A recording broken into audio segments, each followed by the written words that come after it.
The way I prefer to meet contemplation, a form some call meditation, is to meet it with playing what if.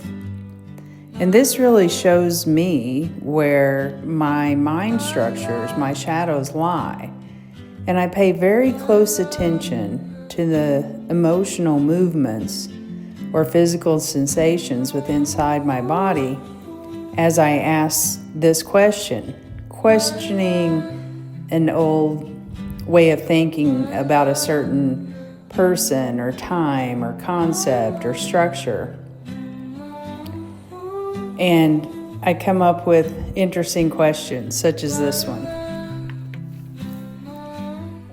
We all have collective shadows, and communities have their own shadows as well. And we've all seen this in various ways.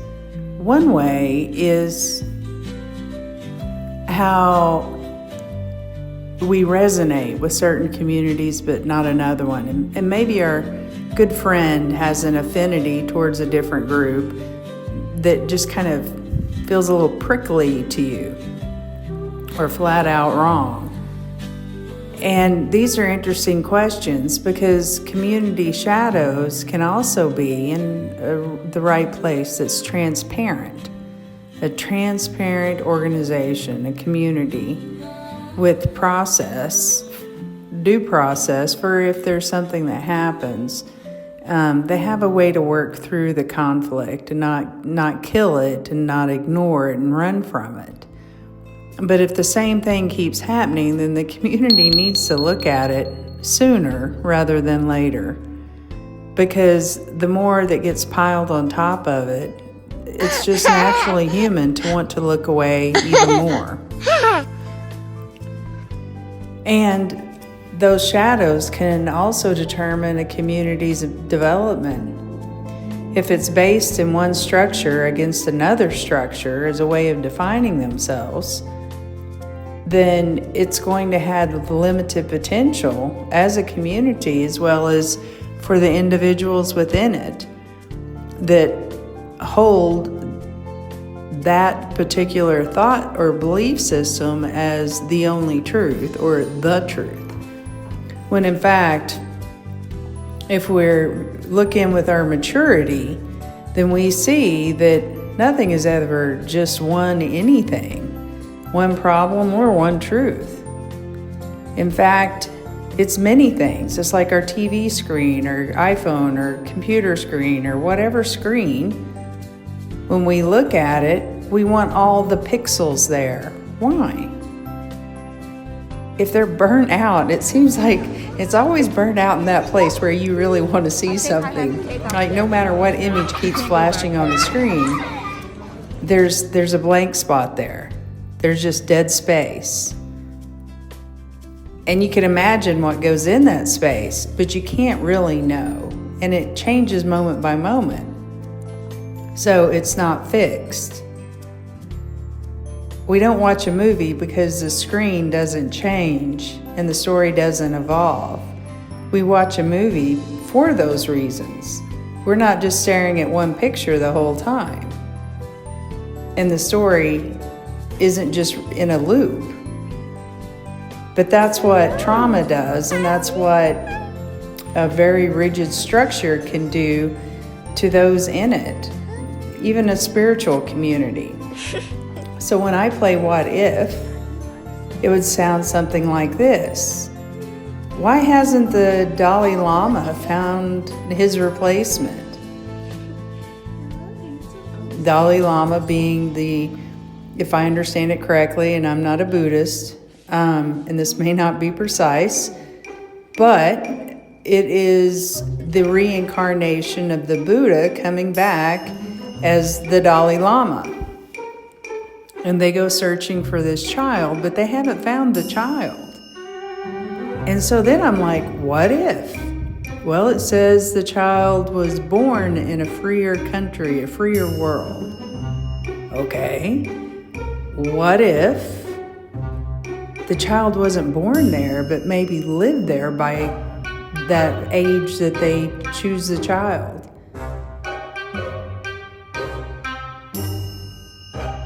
Or maybe the child was adopted. What if the child was adopted?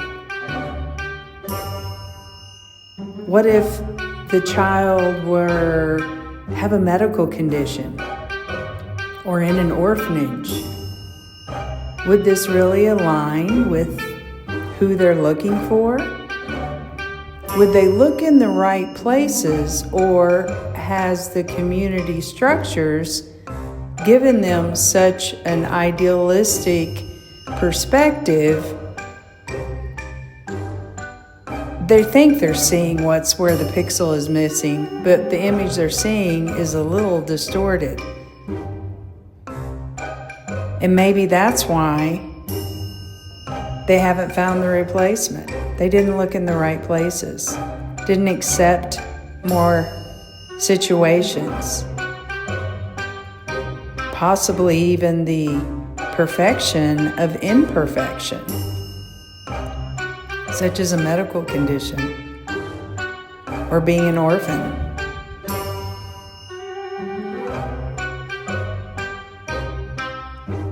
Or maybe the child needed a mother rather than needing to be raised purely in masculine energy, even though it's very nurturing. Or maybe the child needed a perspective larger than Buddhism, and then it can come and learn Buddhism and upgrade the whole society. Or maybe not. Maybe the child works outside of it and influences it. What if? So as these questions come up, anything the mind immediately gives an answer to, I say, aha, that's the shadow alert. Hi, thank you for showing up. I appreciate it. So then that's an area I need to look in. If I immediately want to kill the question with an answer, just some answer, then that's a clue. There's a shadow wink. Wink. Hey, I'm here. It lights up. And if that doesn't happen, then I'm also very attuned to my body on the inside, the physical sensations or emotions that arise. Or quick reaction to want to just get up and leave or turn it off. Those are also shadow winks. Wink. Hey, I'm here. Check me out. It's not saying, no, don't do this. It's bad for you. That's part of the old storyline. It's not hypocrisy. It's not blasphemy. That's so outdated. And we're so much more mature now. And we're able to see more of the world. And there's so much light coming into the world. And when light comes into the world, like a really bright light, very pinpoint in certain areas that want to be seen, need to be seen, or right to be seen and handled in a mature and compassionate and respectful way, then everything on the outside is just such a dense shadow. And that density of the shadow means we're no longer in a period of all these gray areas. The gray areas of what's been the hardest for most of us. I know it has been for me. And having some autistic traits myself, and having a family member with autism, mild autism, gray areas are such a tough place. But that's also a trauma symptom. And so these things that arise really are just shadow symptoms. And they're symptoms meaning, hey, it needs some attention. Like if you've got a bellyache, then your belly's telling you something is happening. But the same thing with how we want to micro-dissociate from things, those are little shadow winks, little symptoms and notices. And if we gently turn our attention towards just a little bit, just kind of a side glance towards it, and just gently lean into it, through feeling the sensations in the inner body and the emotions, focusing there, not on the thought, but focusing there if it feels comfortable. And if it doesn't, we can just stand at a far distance and just give it a little wink back, like, yeah, I see ya. I'm working on it. Go slow, be gentle with me. It's already starts moving as soon as we look at it. And that's our internal detox. And what's happening on the outside are just signs of what we all carry pieces of in different ways until we've felt them and we've willed it and we feel it and we heal it, transform it. And those take layers, and every step is a completed journey.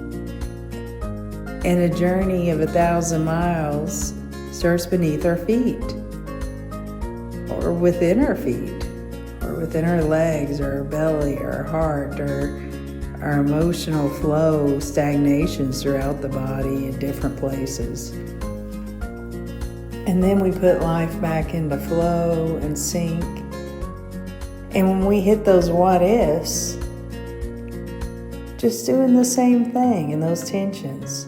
And that really starts to reprogram our mind. It's a tremendous tool for software update and defragging your hardware.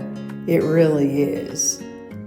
And I think that's powerful that we have these capacities. The human body is amazing, but it's not just a body. It's a four-flow, dimensional, magnificent, highly intelligent biosystem.